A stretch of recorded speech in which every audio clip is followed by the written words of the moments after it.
1 Samuel capítulo 7, eu vou ler aqui na minha versão, a NVI. Do verso 2 até o verso de número 17. O sermão dessa noite tem como título: O Senhor nos ajudará. O Senhor nos ajudará. Diz assim a palavra do Senhor. A arca permaneceu em Kiriat Jearim muito tempo. Foram 20 anos. E todo o povo de Israel buscava o Senhor com súplicas. E Samuel disse a toda a nação de Israel: se vocês querem voltar-se para o Senhor de todo o coração, livrem-se então dos deuses estrangeiros e das imagens de Astarote, consagrem-se ao Senhor e prestem culto somente a Ele. E Ele os libertará das mãos dos filisteus. Assim os israelitas se livraram dos Baalins e dos postes sagrados e começaram a prestar culto somente ao Senhor. E Samuel prosseguiu: reúnam todo Israel em Mispá, e eu intercederei ao Senhor a favor de vocês. Quando eles se reuniram em Mispá, tiraram água e a derramaram perante o Senhor. Naquele dia jejuaram e ali disseram: temos pecado contra o Senhor. E foi em Mispá que Samuel liderou os israelitas como juiz. Quando os filisteus souberam que os israelitas estavam reunidos em Mispá, os governantes dos filisteus saíram para atacá-los. Quando os israelitas souberam disso, ficaram com medo. Disseram a Samuel: não pares de clamar por nós ao Senhor nosso Deus, para que nos salve das mãos dos filisteus. Então Samuel pegou um cordeiro ainda não desmamado e ofereceu inteiro como holocausto ao Senhor. Ele clamou ao Senhor em favor de Israel e o Senhor lhe respondeu. Enquanto Samuel oferecia o holocausto, os filisteus se aproximaram para combater Israel. E naquele dia, porém, o Senhor trovejou com fortíssimo estrondo contra os filisteus e os colocou em pânico, e foram derrotados por Israel. Os soldados de Israel saíram de Mispá e perseguiram os filisteus até um lugar abaixo de Bet-car, matando-os pelo caminho. Então Samuel pegou uma pedra e a ergueu entre Mispá e Sem, e deu-lhe o nome de Ebenezer, dizendo: até aqui o Senhor nos ajudou. Assim os filisteus foram dominados e não voltaram a invadir o território israelita. A mão do Senhor estava contra os filisteus durante toda a vida de Samuel. As cidades que os filisteus haviam conquistado foram devolvidas a Israel, desde Ecrom até Gate. Israel libertou os territórios ao redor delas do poder dos filisteus, e houve também paz entre Israel e os amorreus. Samuel continuou como juiz de Israel durante todos os dias da sua vida, e cada ano percorria Betel, Gilgal e Mispá, decidindo as questões de Israel em todos esses lugares, mas sempre retornava a Ramá, onde ficava a sua casa. Ali ele liderava Israel como juiz e naquele lugar construiu um altar em honra ao Senhor. Amém. Vamos ao Senhor em oração. Pai, nós louvamos o Teu nome, Senhor, nessa noite. Queremos, ó Deus, nesse momento nos debruçar perante o Teu Evangelho, perante a Tua Palavra. E eu quero, Senhor Deus, te pedir pelo Teu Evangelho. Eu quero pedir pela Tua Palavra, pela Tua verdade, ó Deus, em nossas vidas. Pai, nós lemos a Tua Escritura e agora nós vamos ouvir a exposição da Tua Escritura. Ajuda-nos, por favor. Em particular, Pai, ajuda-me como pregador, como vaso de barro nas Tuas mãos, ó Deus. Peço para que o Senhor venha me encher com Teu Espírito, encher o Teu povo, Senhor, com Teu Espírito. E eu lhe peço e rogo que o Senhor não venha permitir que eu venha passar alguma impressão errada, omitir alguma verdade, ó Deus, da Tua palavra, do Teu Evangelho, mas ajuda-me tão somente a pregar a Tua verdade. É assim que eu oro em Cristo Jesus, para a glória do Teu nome e para a nossa alegria, Senhor. Amém e amém. A arca do Senhor está de volta no território israelita. Como nós vimos, irmãos, ela foi capturada pelos inimigos e levada para a região da Filístia. Colocada como troféu, então, ali no templo de Dagon, a arca começou, então, a dar grandes problemas para o povo da Filístia, para os filisteus. O falso deus Dagom, como nós vimos, foi humilhado, foi decapitado. E o inimigo, nas grandes capitais da Filístia, começou então a sentir a mão da ira do Senhor por meio de tumores, por meio de pânico. 7 meses foram suficientes para que os filisteus, então, cedessem a arca do Senhor Deus e a devolvessem para Israel. A arca, então, chegou até Bet-Semes, mas não sem incidentes. A arca que havia sido, então, utilizada como troféu de guerra nas mãos dos filisteus, foi recebida como uma caixa de entretenimento, uma caixa de show. O que o povo israelita deveria fazer ao receber a arca do Senhor? Cobrir a arca, guardá-la, zelar pela arca. Contudo, tal como nós vimos, não foi isso que foi feito. A arca foi exposta e 70 homens morreram, porque olharam para dentro da arca. E aí os israelitas então começaram a perceber que Deus, ele precisa de reverência, de temor. Que Deus, ele não pode ser domesticado, não pode ser domado. Que ele precisa ser adorado de acordo com as suas prescrições. E por conta então da irreverência, a arca do Senhor se tornou algo perigoso para os israelitas. E a pergunta é, o que fazer com ela? O que fazer com a arca? Como nós vimos, meus irmãos, mandaram chamar então alguns homens de Quiat-Jearim a fim de levá-la. E a pergunta-chave para entender como lidar com a arca foi feita lá no verso de número 20. Quem pode permanecer na presença do Senhor, este Deus santo? E dentre os que vieram, então, de Quiat-Jearim, estava a família de um homem simples, mas com fé, chamado Abinadab. E ele levou, então, a arca para sua casa, consagrou o seu filho, Eleazar, para zelar pela arca do Senhor. E algo talvez que você deve estar se perguntando é, onde estava Samuel nesse período? Onde estava o pequeno Samuel? Onde estava o aprendiz de profeta? O aprendiz de sacerdote? Onde estava ele? A última vez que Samuel foi citado, ele estava sendo confirmado como profeta em todo Israel. Capítulo 3, verso 19 até o verso 4, verso 1. Que diz assim, o Senhor estava com Samuel enquanto este crescia e fazia com que todas as palavras se cumprissem. Todo Israel, de Dan até Berseba, reconhecia que Samuel estava confirmado como profeta do Senhor. O Senhor continuou aparecendo em Siló, onde havia se revelado a Samuel por meio da sua palavra, e a palavra de Samuel espalhou-se por todo o Israel. Onde estava Samuel, meus irmãos, nesse período, nesse momento? Muito provavelmente, Samuel então cresceu ali em Siló e acompanhou todos os dramas de Israel com os filisteus. Não somente estava acompanhando esses dramas, como também estava se colocando perante o Senhor, orando pelo seu povo. Como discípulo de Eli, Samuel deveria orar, deveria então interceder pelo seu povo, que ele fez por toda a sua vida. De fato, meus irmãos, ainda que a arca estivesse sob o domínio do povo de Deus nesses momentos, estava agora na casa de Abinadab.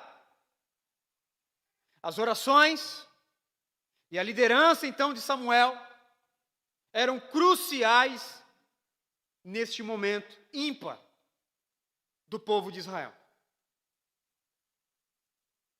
Então Samuel cresceu e passou parte da sua juventude orando para que Deus trouxesse um reavivamento espiritual ao seu povo.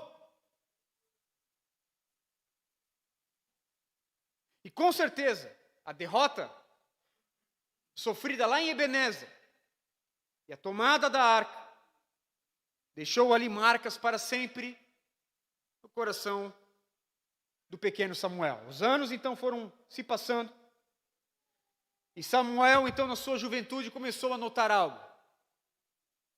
algo muito importante. Ainda que a arca havia sido devolvida, a glória do Senhor não havia voltado para Israel. Veja, ele notou isso.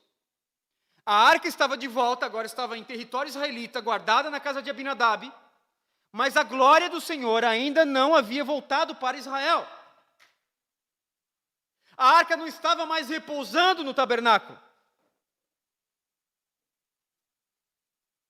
O povo estava com o domínio da arca, mas sem a manifestação da glória de Deus.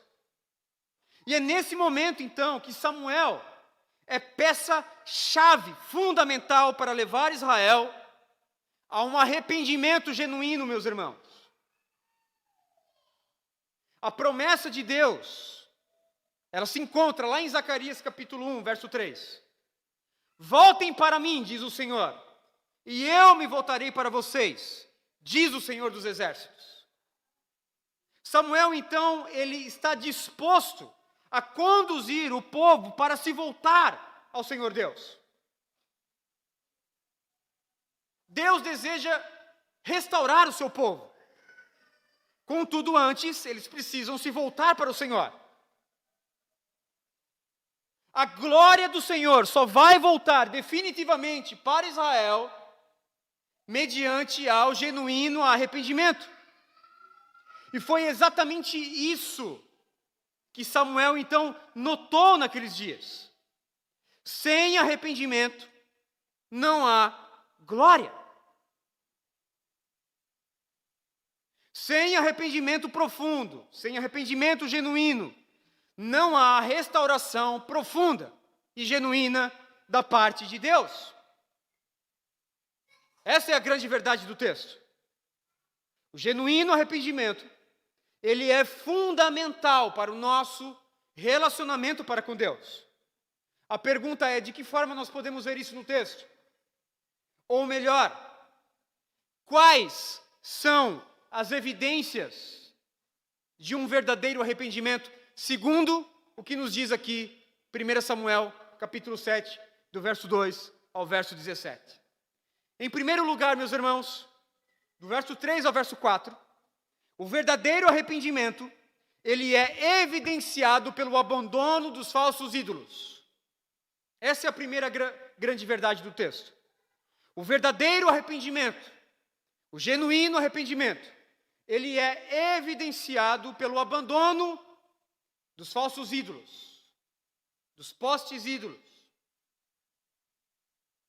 Neste momento, o profeta Samuel, então, já começava a prever algumas mudanças dentre o povo. Ele sabia que o povo estava inquieto, desejoso por mudanças. Eles queriam que a glória de Israel voltasse para casa. Contudo, para que isso acontecesse, eles precisariam então aprender a cultuar tão somente o Senhor Deus. Samuel então se levanta como um porta-voz do Senhor, na qualidade de um intercessor, pelo seu povo, pelo povo do Senhor Deus.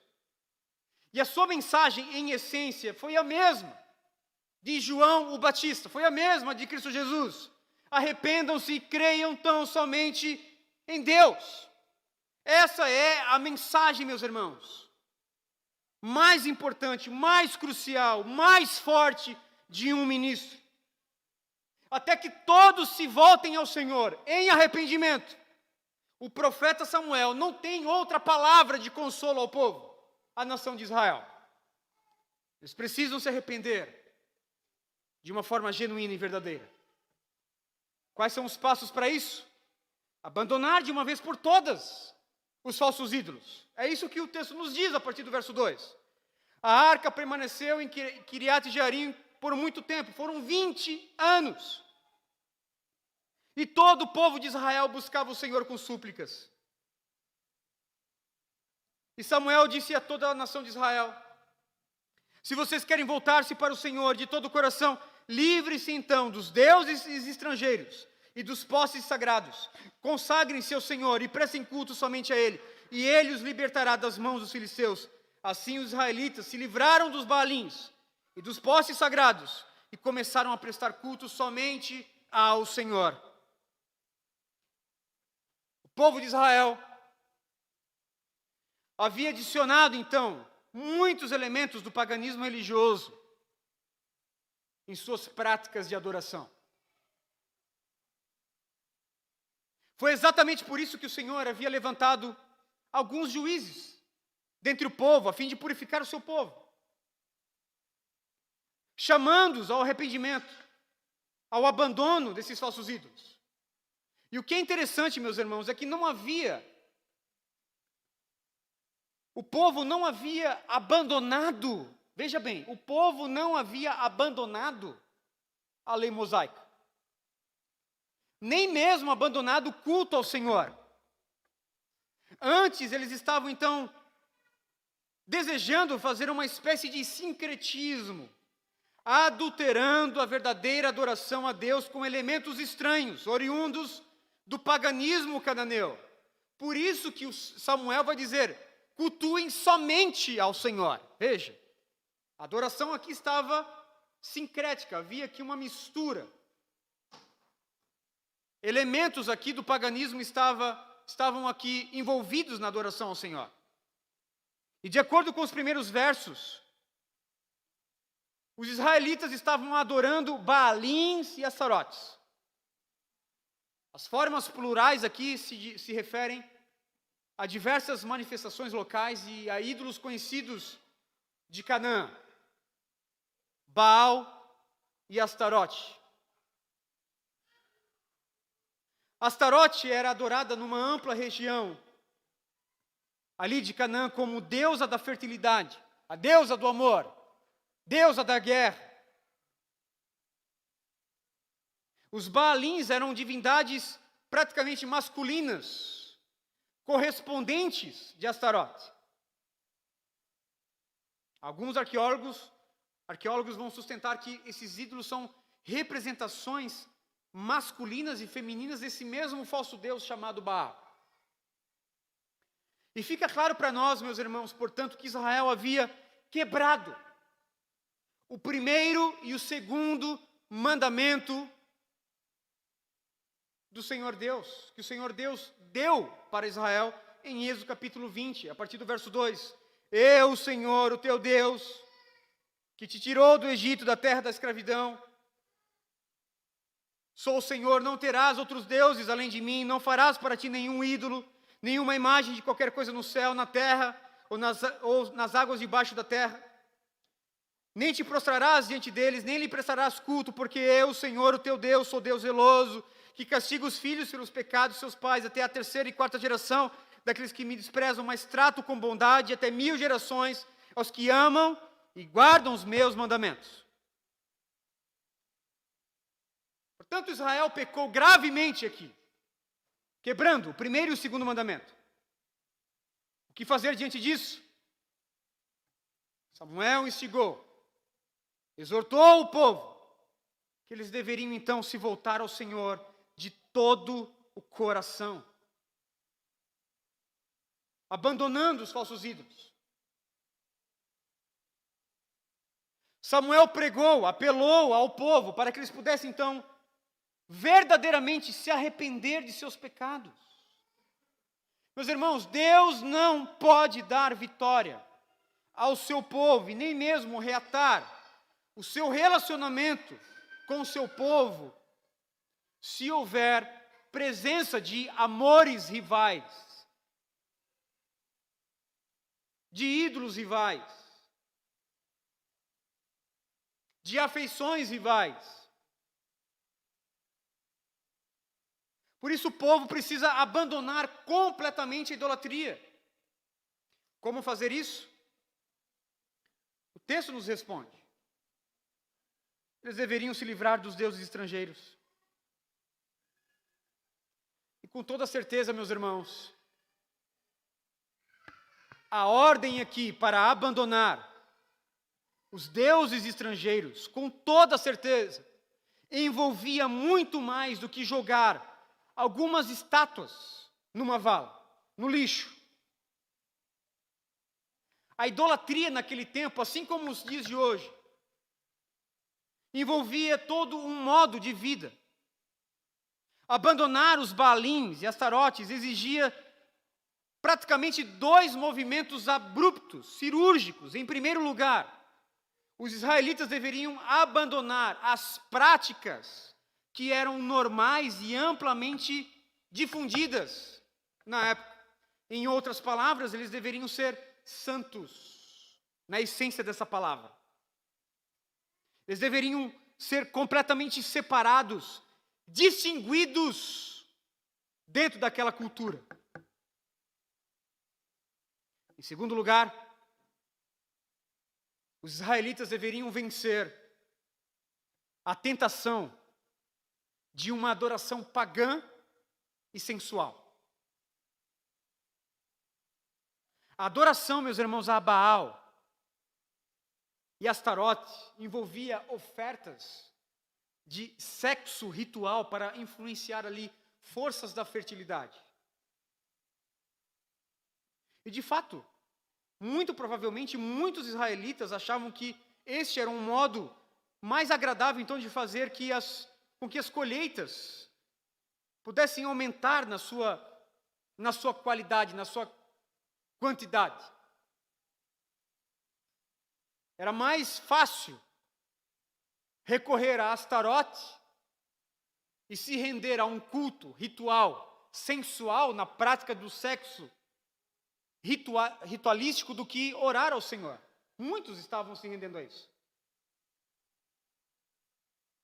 Por isso, abandonar os falsos ídolos aqui é muito mais do que jogar ídolos numa valeta, cavar um buraco e enterrá-los. Deus está chamando o povo para uma separação cirúrgica ali, a fim de que somente o Senhor pudesse ser adorado.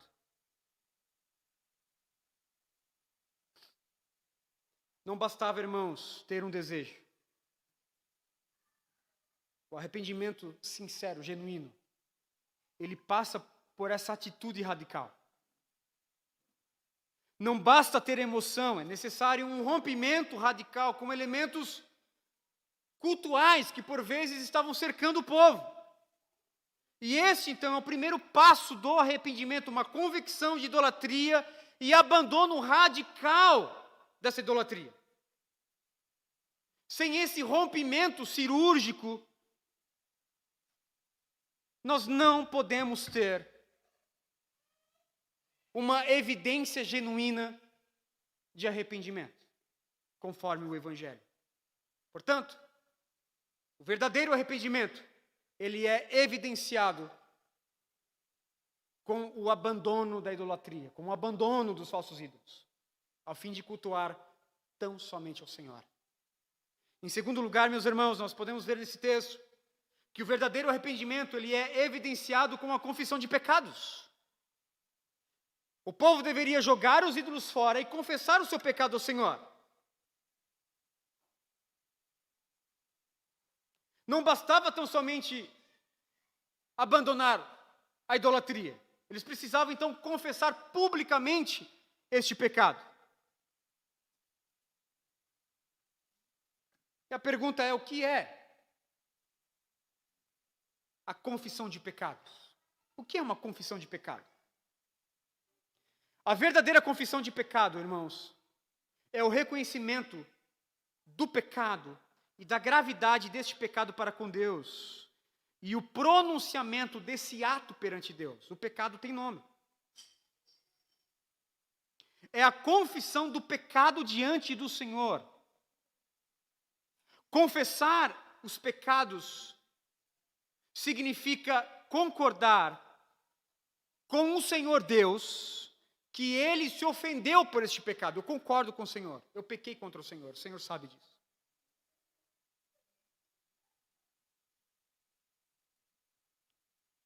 É concordar com o Senhor que eu pequei, que eu ofendi o seu santo caráter. e que por isso eu preciso uma punição. Eu confesso ao Senhor os meus pecados e eu rogo o meu perdão. Isso é confissão de pecado. Em outras palavras, eles deveriam orar dizendo: nós pecamos contra ti, Senhor. Tu sabes que o nosso coração é mau, que nós procuramos a idolatria, que nós procuramos Baal, que nós procuramos Astarote. Não escondemos nada de ti, Senhor, pois tu sabes que nós fomos idólatras, que nós cultuamos Baalins e Astarotes. Foi exatamente isso que aconteceu no verso 5. Diz o texto: e Samuel prosseguiu: reúnam todo Israel em Mispá, e eu intercederei ao Senhor em favor de vocês. Quando eles se reuniram em Mispá, tiraram água e a derramaram perante o Senhor. E naquele dia jejuaram e disseram ali: temos pecado contra o Senhor. Veja aqui a confissão de pecado. E foi em Mispá que Samuel liderou os israelitas como juiz.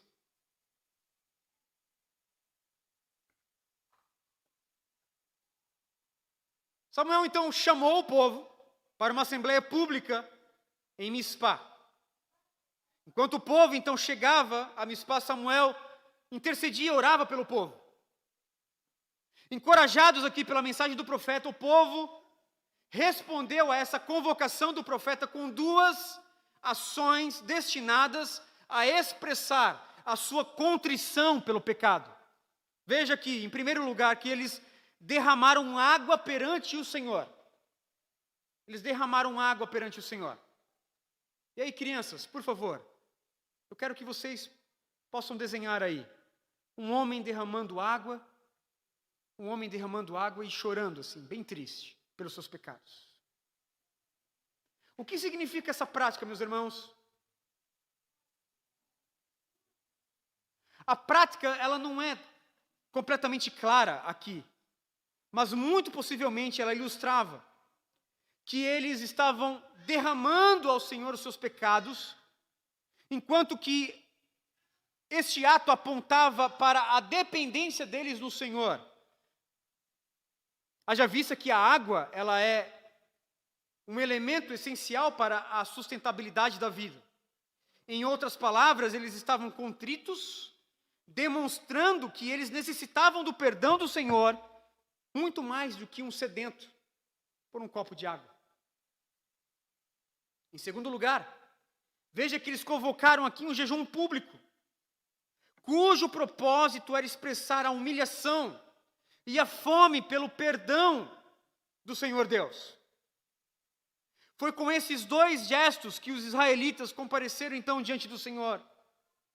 Eles realmente queriam confessar os seus pecados por meio dessa graça renovadora do Senhor, para obter perdão e misericórdia da parte do Senhor. Por quê? Porque não há reconciliação sem confissão de pecados. De fato, meus irmãos, o maior problema do homem é o problema do pecado. É o pecado que nos proporciona morte eterna. É o pecado que nos proporciona morte espiritual, alienação de Deus. É por meio do pecado que nós vamos então nos atormentando com a culpa e com o medo, e no final das contas, todos nós, pecadores, somos condenados pelo Senhor Deus. Por isso, confessar o pecado é o primeiro passo para um renovo espiritual.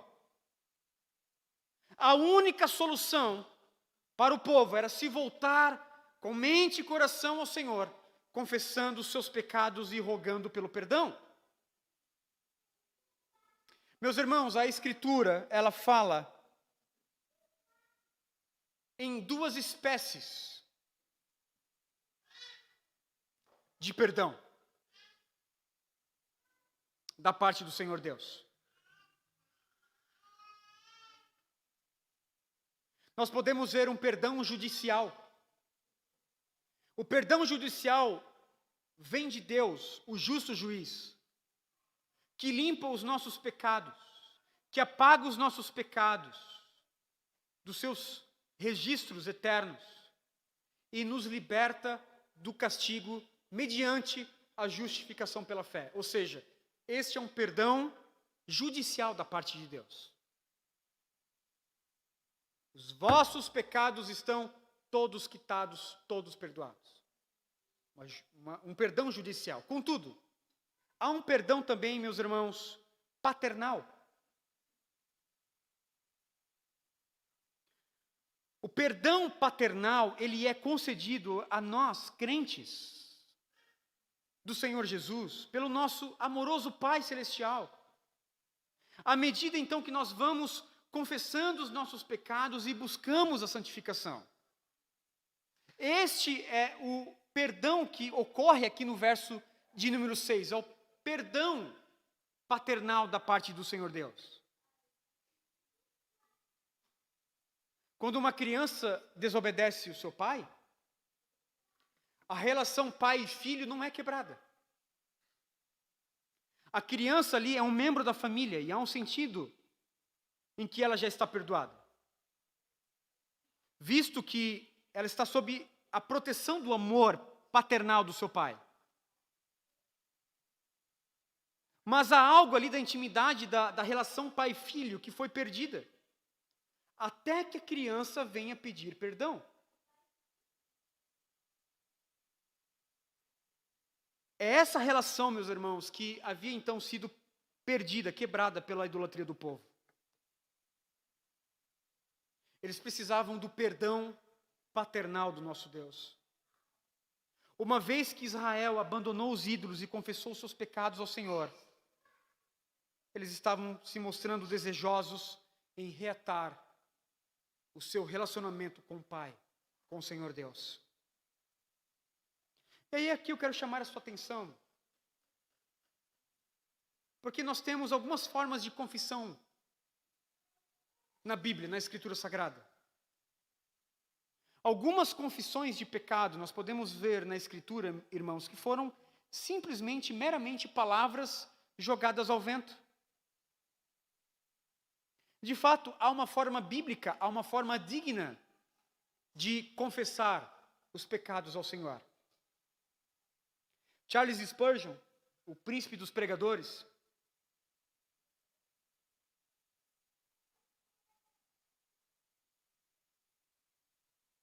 num sermão intitulado Confissão de Pecado. Você vai encontrar esse sermão na internet, Confissão de Pecado, de Charles Spurgeon. Spurgeon lhe traz a lume o perigo das falsas confissões. E o primeiro exemplo que o príncipe dos pregadores traz é a confissão, por exemplo, a confissão oriunda de um coração endurecido. Você sabia disso?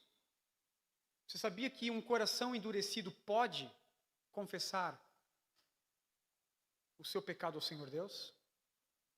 É o que nós podemos ver em Êxodo capítulo 9, verso 27. Diz o texto que Faraó, depois de presenciar a chuva de granizo, o que ele disse? Pequei contra o Senhor. O que nós temos ali? Uma confissão. Pequei contra o Senhor. Sentindo a ira do Senhor Deus, ele confessou, pequei contra o Senhor. Contudo, é uma confissão oriunda de um coração endurecido. Ou seja, são palavras ao vento. É uma confissão, mas não é uma confissão verdadeira. Não é uma confissão genuína. Há também, segundo Spurgeon, as confissões de corações insinceros. São aquelas confissões da boca para fora. O coração não está endurecido como no caso do Faraó, mas o coração é completamente insincero na sua confissão. Foi o que aconteceu com Saul. Nós vamos ver isso em 1 Samuel capítulo 15, verso 24. Samuel repreendeu Saul por ter poupado o rei Agag. A ordem do Senhor era para exterminar todo o povo. Saul poupou o rei Agag e ficou com os despojos de guerra. Ao ouvir então a repreensão do profeta, Saul confessou no verso 24: pequei. É isso que ele vai dizer: pequei. Mas a pergunta é: de que natureza era essa confissão, meus irmãos? Era uma confissão insincera. Estava longe de ser uma confissão com quebrantamento e contrição. Saul não estava arrependido. Ele mesmo, alguns versos depois, vai dizer que ele temia o povo. Ou seja, ele trouxe algumas desculpas esfarrapadas para o seu pecado.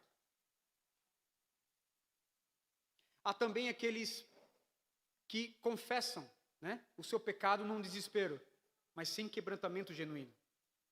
Onde nós podemos ver isso? Mateus capítulo 27, verso 4. Quem estava confessando o seu pecado ali? Judas, o traidor.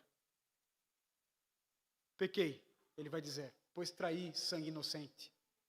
O que nós temos aqui? Confissão. Confissão verdadeira? Obviamente que não. Confissão genuína, à luz das Escrituras, à luz da dignidade do Evangelho? Obviamente que não. Era simplesmente um remorso. Porém, meus irmãos, há aquelas confissões de pecado oriundas de um coração quebrantado.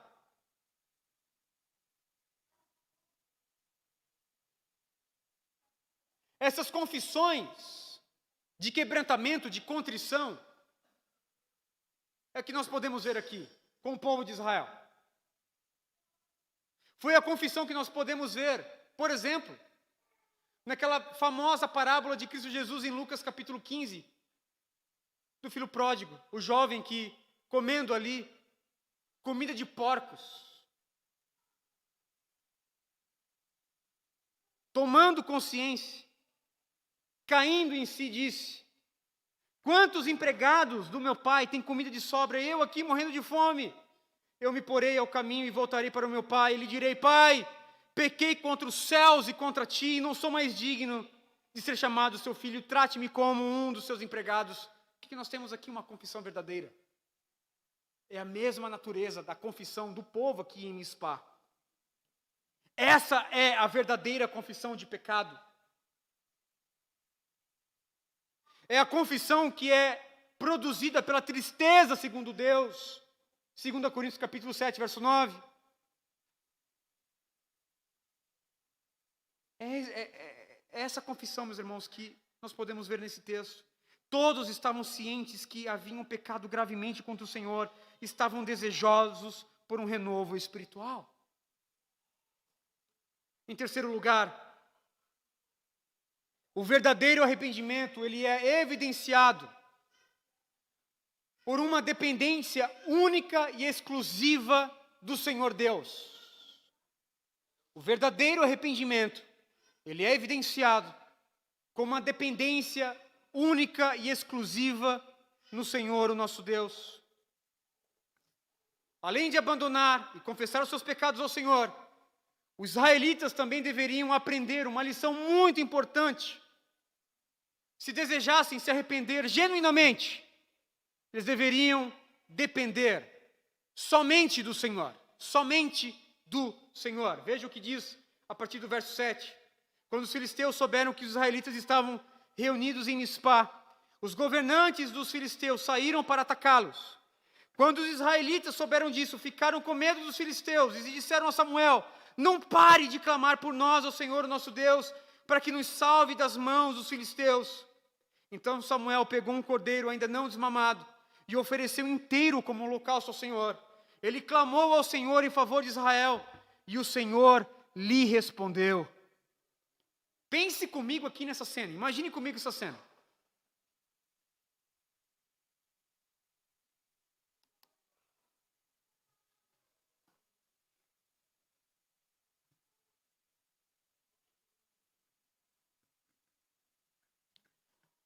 Samuel pregou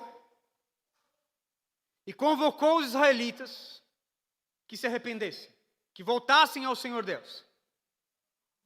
Eles se juntaram então em assembleia solene em Mispá. Todos estavam orando juntos, jejuando, confessando seus pecados. O que isso se parece, irmãos? Com um culto, não é verdade? Com um culto. Ali havia pregação, havia ministro do evangelho, havia uma reunião de oração, confissão, jejum. Um culto ao Senhor Deus. Contudo, enquanto este culto estava acontecendo aqui em Mispá, os filisteus começaram a se organizar para atacar Israel. Quando os filisteus souberam da reunião dos israelitas, suspeitaram que Israel então pudesse estar reunido ali para preparar um ataque, pensar num ataque, de modo que os filisteus convocaram as suas tropas e começaram a marchar rumo a Mispá. O povo está orando, o povo está confessando ao Senhor Deus seus pecados, quando começaram a ouvir a marcha dos filisteus chegando, se aproximando. Diz o verso 7, meus irmãos, que os israelitas ficaram com medo. De fato. De fato. Na perspectiva humana, Israel tinha bons motivos aqui para temer. Todavia, o Senhor dos exércitos estava com ele, com o povo. Qualquer estrategista militar, qualquer um, sabe que se um inimigo atacar, se você começa a ouvir o barulho de coturnos, marchando, de espadas batendo ali em escudos de ferro, todo estrategista militar sabe, precisamos parar o que nós estamos fazendo e nos preparar para a guerra, não é verdade?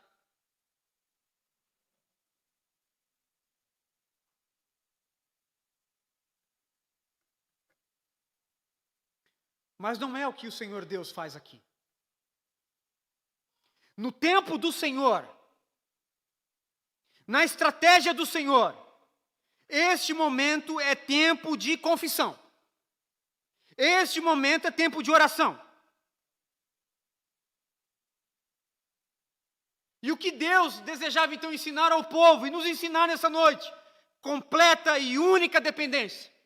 Os filisteus estão marchando. Estão chegando. E os israelitas precisam confiar no Senhor que Ele vai dar vitória. Orando, confessando seus pecados. Em Mispá, os israelitas começaram a ouvir o som das tropas da Filístia, então se aproximando em marcha. Eles pedem então a Samuel para que o profeta vinha interceder por eles. Veja, eles aprenderam aqui, lembra? Lá do capítulo 3, capítulo 4. A grande ideia que eles tiveram, eles não oraram. Aqui, eles estão orando. Aqui eles recorrem verdadeiramente ao profeta. Não pare de clamar por nós, ao Senhor nosso Deus, para que nos salve das mãos dos filisteus. Eles haviam sido presunçosos, mas agora o Senhor Deus havia produzido bons resultados aqui no coração do povo de Israel.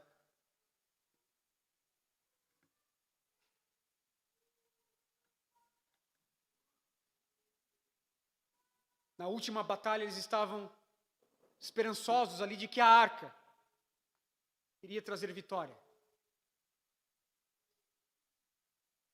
Não oraram, não buscaram o Senhor. Foram derrotados. Agora eles estão orando.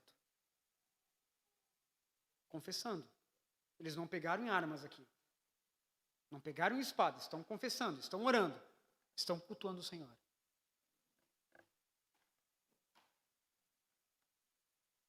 Eles aprenderam, irmãos, o que o salmista diz no Salmo 20. Uns confiam em carros, outros em cavalos.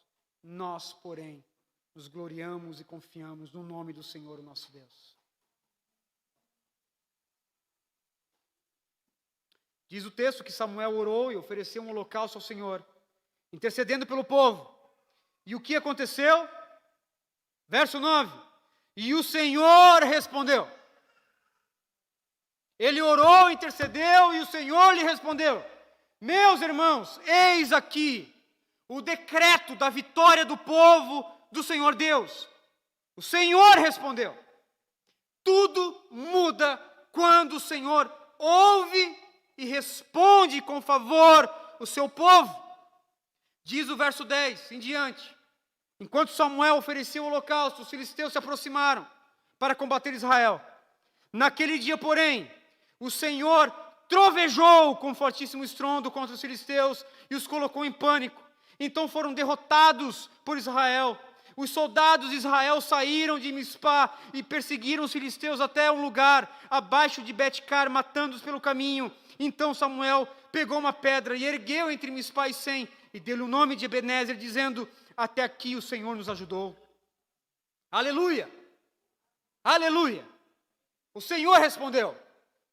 O povo se voltou, abandonando os seus ídolos, confessando seus pecados, colocando a sua esperança no Senhor. E Deus respondeu. E Deus respondeu, trovejando dos céus. Crianças, por favor, eu quero que vocês desenhem agora relâmpagos, assim, relâmpagos e raios, bem poderosos, saindo do céu. E os inimigos de Deus tremendo de medo. Podem desenhar isso aí. Foi exatamente isso que aconteceu.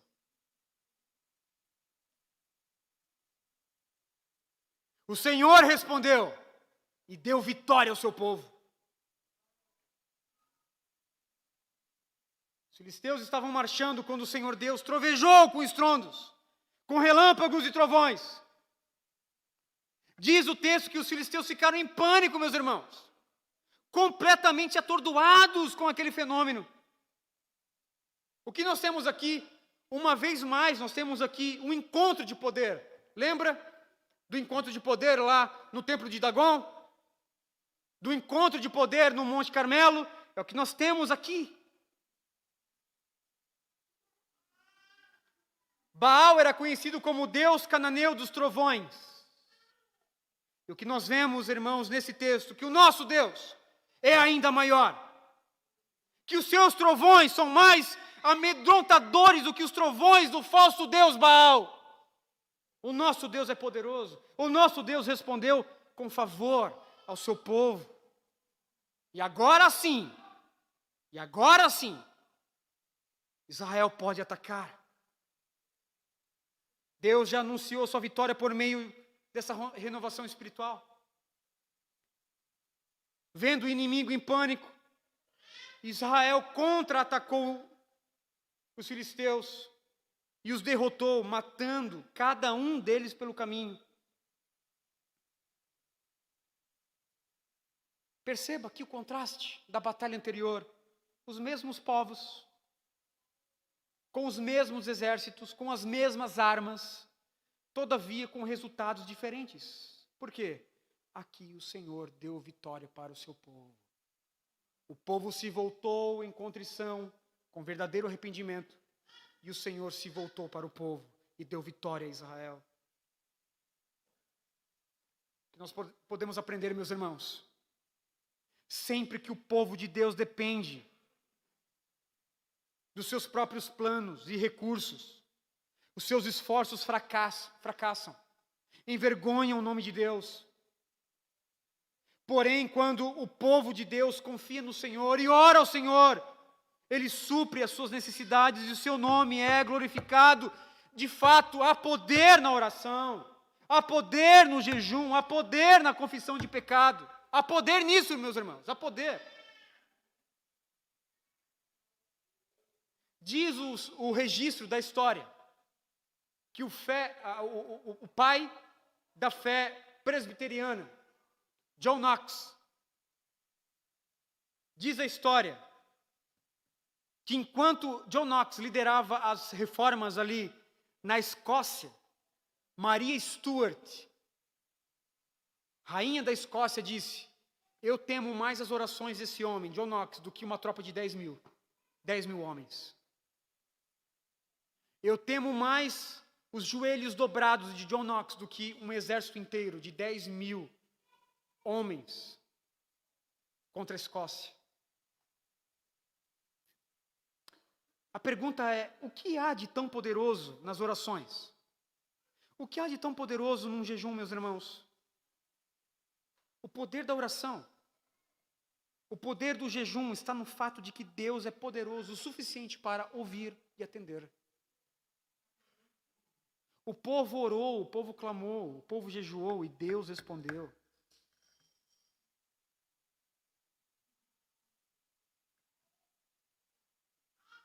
Diz o texto que para lembrar as gerações futuras esse grande livramento do Senhor aqui, Samuel então ergueu uma grande pedra entre Mispá e Sem e nomeou aquele lugar de Ebenezer, que significa pedra de ajuda. É o que significa Ebenezer, pedra de ajuda. Até aqui o Senhor nos ajudou. Ou até aqui nos ajudou o Senhor. Ebenezer.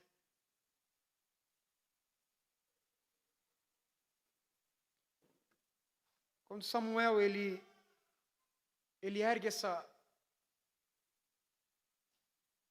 esse ajuntamento de pedras aqui, numa grande pedra, meus irmãos, ele estava seguindo praticamente os passos de Josué. Nós podemos ver isso em Josué capítulo 4, Josué capítulo 24. Josué tinha vitória da parte do Senhor Deus e ele erguia então altares de pedras como um memorial. E a ideia desses memoriais, a ideia aqui, dessas pedras aqui, é que esse memorial pudesse então ser um testemunho permanente do que Deus havia feito no passado pelo seu povo e do que Ele ainda poderia fazer no porvir. Por isso, Ebenezer, até aqui nos ajudou o Senhor. E aí, crianças, eu quero que vocês, por favor, desenhem agora um amontoado de pedras.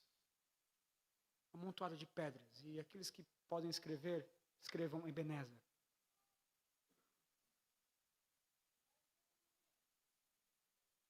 Você lembra desse nome Ebenezer?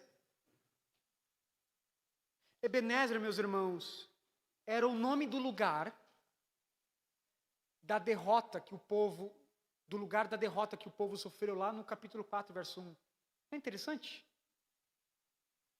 Lá na primeira batalha, onde o povo foi derrotado, no capítulo 4, verso 1, o lugar era Ebenezer. Então veja que o nome que trazia vergonha e humilhação para o povo de Deus. Agora, 20 anos depois, Deus havia então entregado o seu povo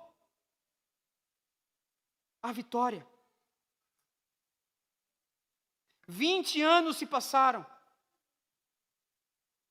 Contudo, agora, agindo em fé por meio do abandono da idolatria, confessando ao Senhor Deus os seus pecados, orando, jejuando, o profeta Samuel está lembrando o povo que sempre que o povo se voltar ao Senhor, em profundo arrependimento, sempre terá da parte do Senhor Deus ajuda e livramento. É um contraste aqui. Até aqui, o Senhor nos ajudou. Samuel desejava instigar, encorajar o povo e as gerações futuras a colocar a sua esperança em Deus. Perceba o enfático até aqui. O Senhor nos ajudou até aqui. O profeta quer lembrar ao povo que essa recente vitória é apenas a última numa longa história de poderosos atos redentores do Senhor Deus. Samuel deseja instigar o povo na lembrança que o Senhor Deus fez até aquele momento, para que no futuro eles venham recorrer ao Senhor, a fim de que Ele venha fazer novamente. Veja, até aqui o Senhor nos ajudou. O povo deveria olhar então para aquele memorial e lembrar, até aqui o Senhor nos ajudou. O Senhor ajudou no passado, o Senhor vai ajudar agora no presente.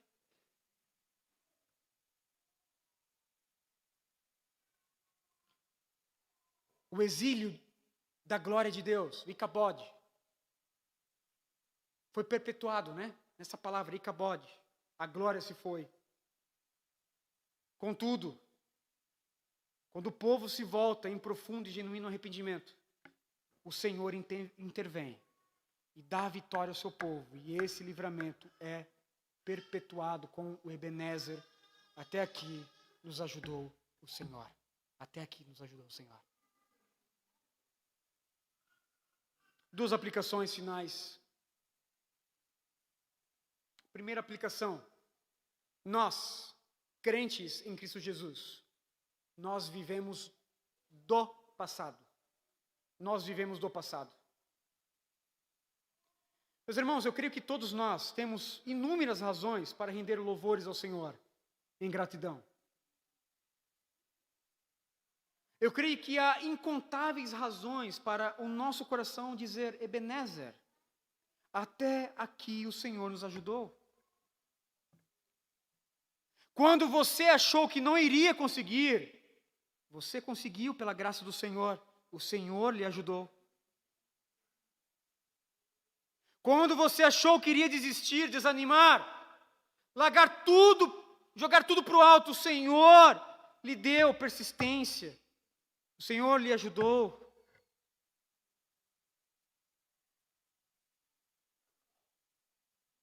Quando a tentação se levantou e bateu à porta do seu coração, você venceu. E não caiu em tentação porque o Senhor lhe ajudou. Ebenezer, até aqui o Senhor nos ajudou. De fato, meus irmãos, nós precisamos, ainda que tentados a olhar somente as circunstâncias presentes, precisamos olhar para trás e ver os feitos da sua morte na cruz do Calvário para a nossa salvação. É por meio desse fato do passado que nós temos a preservação plena hoje.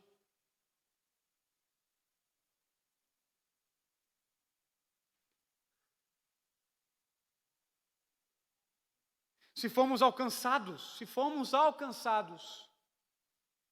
pelo poder dessa cruz bendita, todos nós chegaremos em segurança até os céus. Ebenezer, até aqui o Senhor nos ajudou.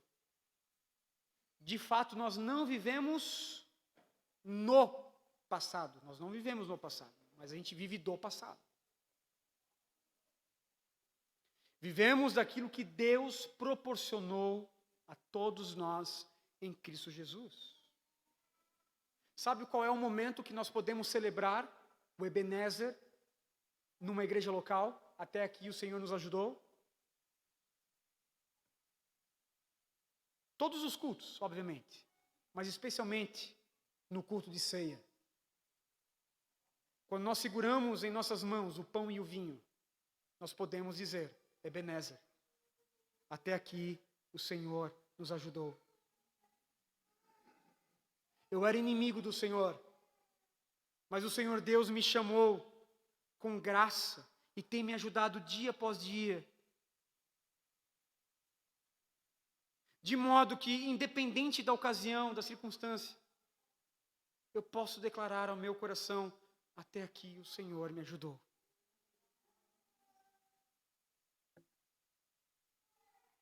Nós temos esses altares como um memorial. Nós temos o mesmo na ceia do Senhor. É mais do que memorial, obviamente, é um sacramento. Cristo está presente nos elementos da ceia, mas aquilo recordando o nosso coração: Ebenezer, até aqui o Senhor nos ajudou. Até aqui o Senhor nos ajudou. Até aqui o Senhor nos ajudou. Segunda aplicação.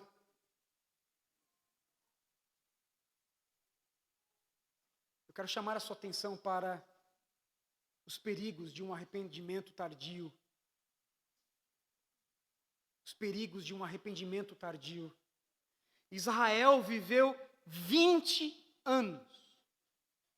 Até o dia que se reuniu aqui nessa assembleia em Mispá, para rogar perdão ao Senhor Deus. em genuíno arrependimento? Muito provavelmente, meus irmãos, eles estavam ali no limite da misericórdia de Deus. O Senhor Deus, por meio de Samuel, os convenceu do pecado e os levou, então, ao arrependimento. Contudo, eles passaram muito tempo para se arrepender, muito tempo.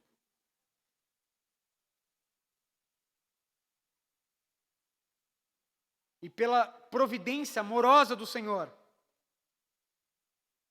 Deus ainda estava disposto a perdoar os seus pecados e restaurar os seus corações. Contudo, eles estavam correndo perigo em viver tanto tempo sem um arrependimento verdadeiro.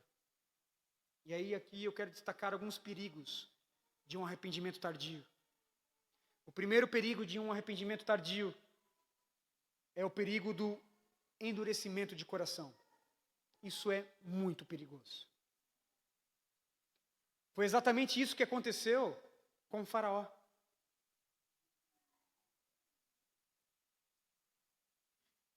Em Êxodo, do capítulo 4 até o capítulo 14, nós temos 15 referências do endurecimento do Faraó. E o que é o endurecimento de coração, meus irmãos? É uma disposição voluntária que não permite a pessoa voltar para trás. Ela não quer voltar para trás, ela não vai voltar para trás. É como que na constante prática do pecado, da rejeição, a pessoa praticamente vendesse ali a sua alma ao pecado de tal modo que é impossível ela voltar atrás. O seu coração endureceu, petrificou.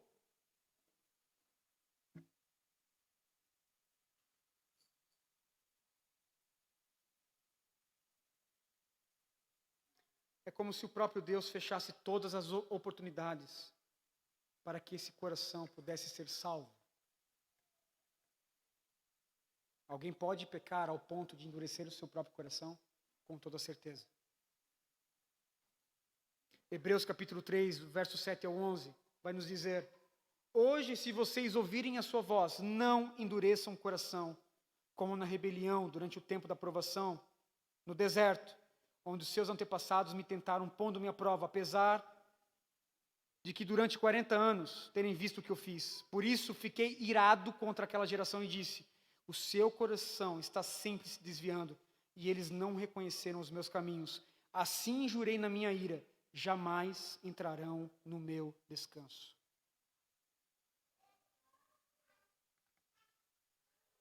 O autor de Hebreus está agora olhando para o povo de Israel, peregrinando. Aquela primeira geração, nenhum deles entrou.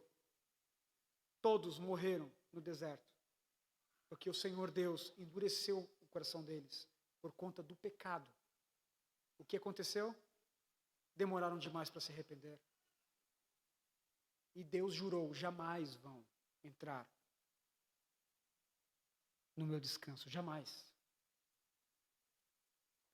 O segundo perigo, meus irmãos, é que as oportunidades de Deus exercer as suas misericórdias, elas podem ser perdidas. Elas podem ser perdidas. O nosso Deus é um Deus de misericórdia infinita. Mas isso não quer dizer que Deus vai exercer sempre a sua misericórdia infinita. Está entendendo? O nosso Deus é infinito em misericórdia, mas isso não quer dizer que Ele sempre vai exercer misericórdia.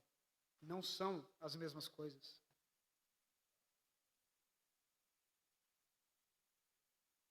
Por isso que Isaías, capítulo 55, versos 6 e 7 vai dizer: busquem o Senhor enquanto é possível achá-lo.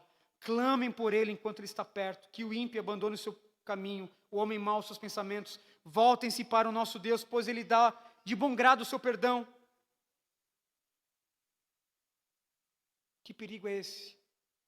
O perigo de Deus simplesmente não exercer mais a sua misericórdia. Terceiro perigo de um arrependimento tardio: você pode ter uma morte repentina e prematura.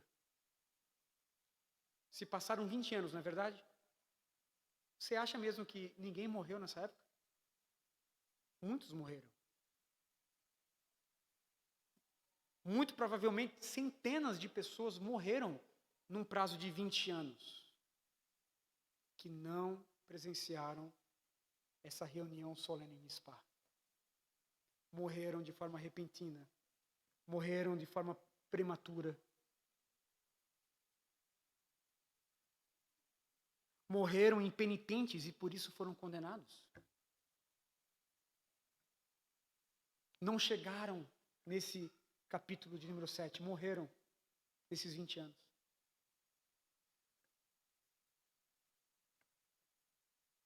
Você pega, por exemplo, o rei Belsazar. O rei Belsazar. Jamais, meus irmãos, ele poderia saber que exatamente no dia que ele estava dando uma festa, regado a pecado, fosse o dia da sua morte. Enquanto ele festejava, o Senhor Deus escreveu no reboco da parede: fostes pesado na balança e achado em falta.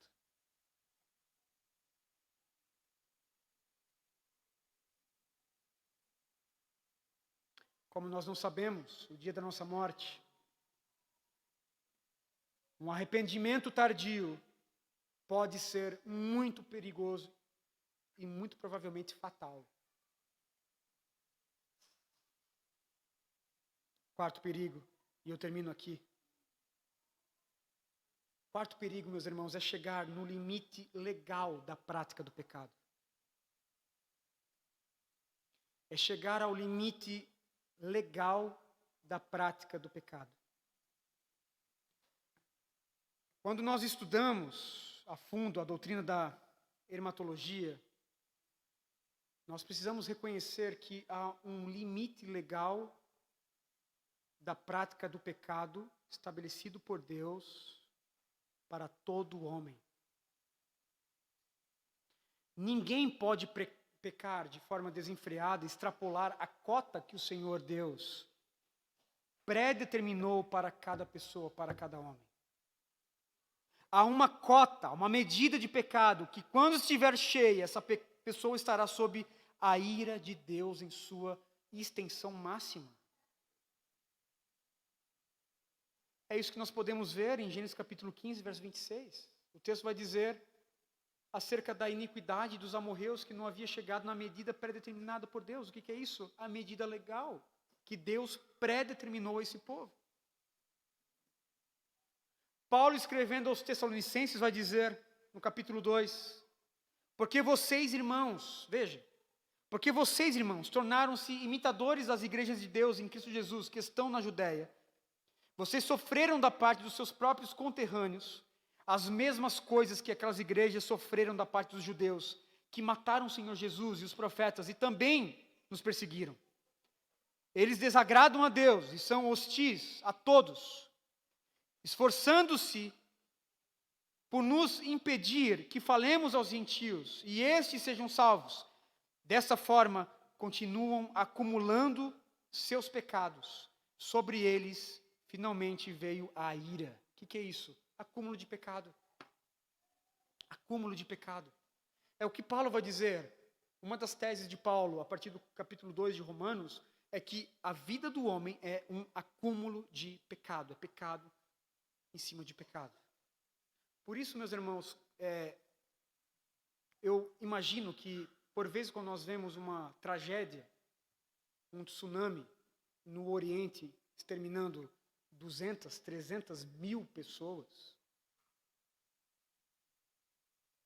basicamente todos pagãos, nós temos ali a medida legal do pecado. Chegou. E, obviamente, que muitos ali morreram de forma prematura também. Porque a vida do homem é acúmulo de pecado sobre pecado.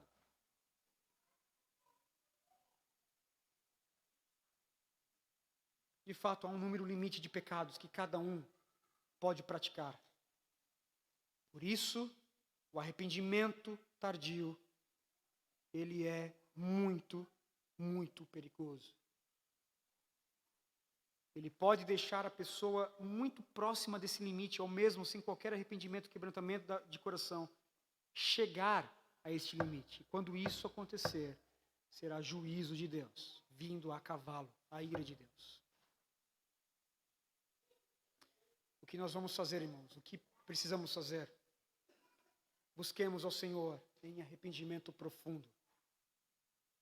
Obviamente que um verdadeiro arrependimento tem outras marcas, mas nesse texto nós podemos ver essas marcas aqui. Que venhamos todos nós abandonar os ídolos do nosso coração, muitos deles produzidos e fabricados por nós. Há ídolos, com certeza, dos nossos corações, precisamos abandonar todos eles. Deus não aceita ídolos rivais. Em segundo lugar, confessemos ao Senhor os nossos pecados. E os nossos pecados têm nome. Diga o nome do seu pecado. Diga. Confesse ao Senhor os seus pecados, dia após dia. Principalmente no culto público. Faz parte do culto, irmãos. O nosso culto aqui foi muito parecido com o culto em Mispá. Tem confissão de pecado. Público, uma confissão pública de pecado. Pecamos contra o Senhor. Rogamos o teu perdão, Senhor. Pecamos contra ti. E em terceiro lugar, que possamos esperar e depender somente do Senhor. Somente do Senhor. Por vezes não é momento de pegar em arma. Por vezes não é momento de fazer qualquer outra coisa. É momento de orar, é momento de confessar, é momento de adorar o Senhor. E Deus vai intervir. E Deus vai dar vitória no tempo dele, no momento dele. Deus vai trovejar dos céus e vai derrotar os nossos inimigos. Amém? Vamos orar? Vamos orar. Pai, louvado seja o teu nome, Senhor.